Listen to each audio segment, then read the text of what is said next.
কর্ণাটকের মাইসোর জেলার বিখ্যাত ও রহস্যময় বেণুগোপাল মন্দির।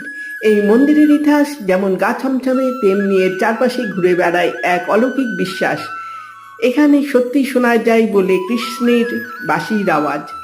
ইতিহাস বলে এই মন্দিরটি নির্মিত হয়েছিল প্রায় 900 বছর আগে, হোয়সালা রাজাদের আমলে, কিন্তু 1930-এর দশকে কেআরএস বাঁধ তৈরি হওয়ায় পুরো মন্দির চলে যায় জলের নিচে।